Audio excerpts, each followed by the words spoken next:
Probably should have soaked tonight, but I'll soak tomorrow. I'll soak tomorrow, man. I'll just take a nice long shower and then soak tomorrow. Whew.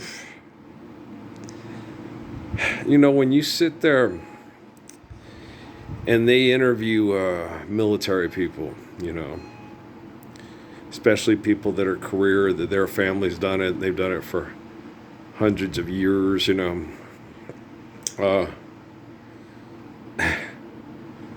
My grandpa was kind of a bigot, and all the Murphys served for the Union Army in the Civil War. And I remember watching the movie Glory and watching the Irish guy who was their trainer who was a bigot.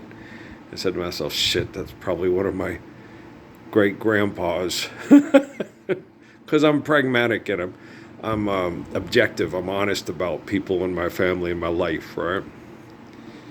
And you get people, you know, the Mormon Church is deeply involved in espionage and accessing people's personal information if they show any tendencies to be a threat to the corporations that run the government.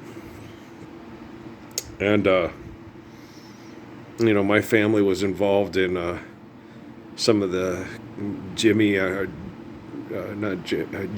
and Johnny were in Utah working on computer programming stuff. And when me and Amy joined the Mormon Church, they took us out to dinner and said that, you know,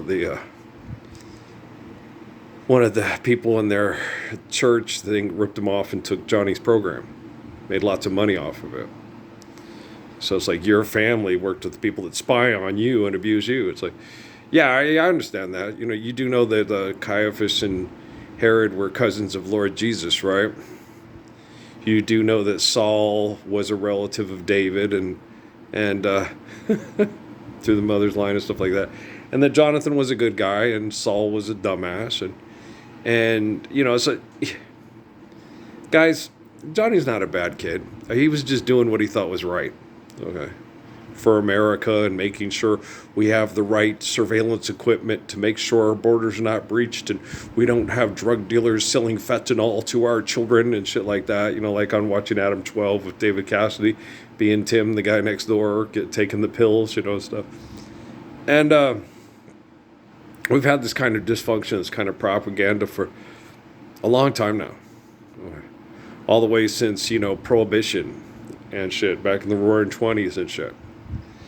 And we've had a lot of psychological, social, mental, and emotional dysfunction that's perpetuated itself and doesn't seem to get any better because of bad brain activity that human beings have interacted in for thousands of years. Right?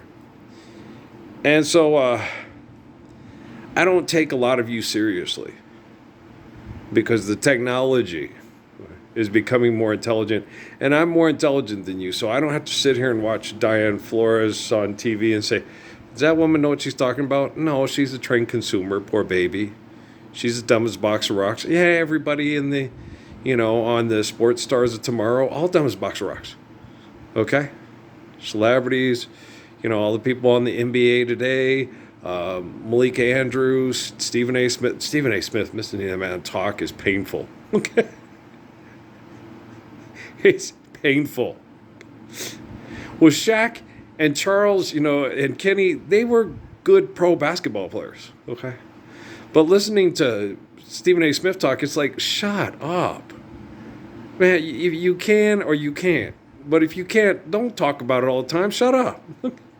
Shut up, Negro, please. Okay? You just shut up. You know? It gets annoying, man. I was an exceptional athlete. I quit because they were abusive. You talk about it that much? Nah, I know when they dump as a box of rocks. They lack the courage to stand up for the peace of the Lord's Prayer because they're selfish. Okay. Oh, trust me. If Black Ops showed up at Shaquille O'Neal's house, he'd beg for his life. Okay? If Black Ops shows up in my house, I say, okay, let's do this. You going to get the Lord's Prayer? Okay? Or I'm going to die trying. That's what happens if Black Ops shows up in my house. Shaquille O'Neal, he cries, say, don't kill me. I still want to get my dick sucked by hotties in rap videos. Trust me. Okay. Rockefeller has all the evidence. He kind of told it to me. Dwayne Rock Johnson, John Cena, all those guys, they would beg black ops not to kill them so they could get hotties in rap videos and on the Rump Shaker video from Teddy Riley to still, all the hotties in the new line of hotties to suck their dicks because, oh my God, you're a celebrity. Oh my God, I'm having sex with a celebrity. Oh my God. Yeah, and they say that, I met Billie Jean King. I met Barack Obama. Okay. Like I told you, that thing, it hurt my feelings. Mariah Mack was all excited because they went to the tournament at the University of Maryland where UTEP, it wasn't where UTEP, but it was, and Barack Obama was at the basketball game. Okay. And I'm like, I'm the Messiah that stood up all by myself to shut down human trafficking and bad science projects for genocide, and then moved here to try to get everybody to listen to me and start standing up publicly to live the Lord's Prayer. And I went to your basketball games. Okay. It's like, that kind of hurt my feelings. Like, don't you think it'd be more important to have Earl at your basketball games? I got mad at him her last home game before that tournament game. Because they lost to Rio Grande Valley, and the little girl from Rio Grande Valley caught them flat and kicked their ass. I was like, y'all can't do that. Okay. You can't ease up. You can't get to, okay, we won the tournament. We won the regular season. They won in the conference tournament. But you got to show up and show respect to everybody that walks into that gym.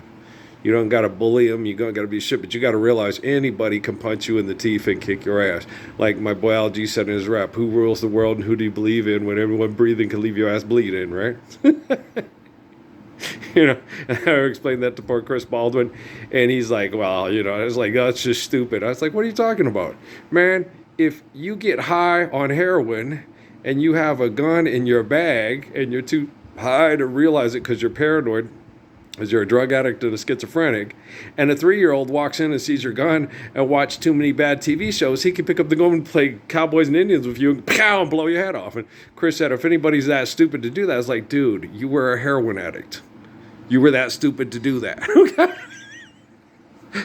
You could go to a house, have one of your buddies come in because you high on heroin, and your buddy has a backpack, and he got a gun in the backpack, and the 3-year-old comes up and grabs a gun out of the backpack, plays Cowboys Ninja, and blows your heads off.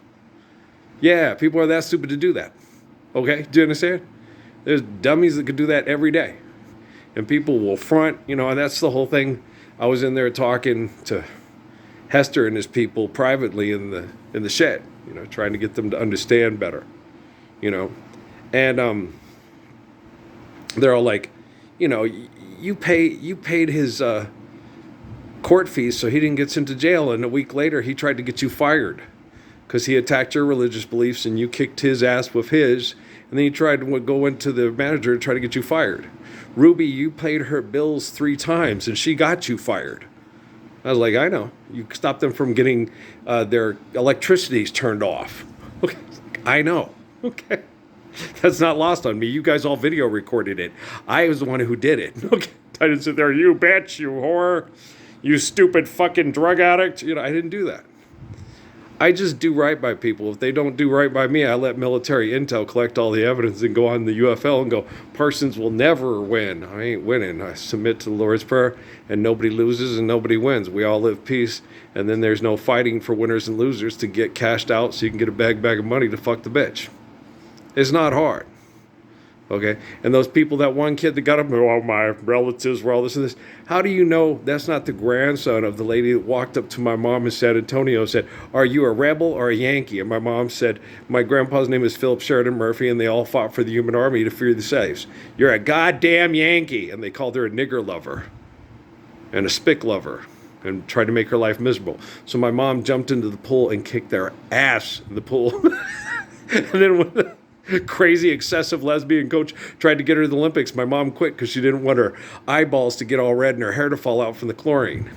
The lady said, I knew you didn't have what it takes to go to the Olympics. She goes, I wasn't doing it to go to the Olympics. I was just doing it to show up and kick the ass of those bigot military officer bitches that are racist. Okay? Everybody reinvents themselves when they believe in money. Nobody can reinvent themselves when they live in the embodiment of the Lord's Prayer.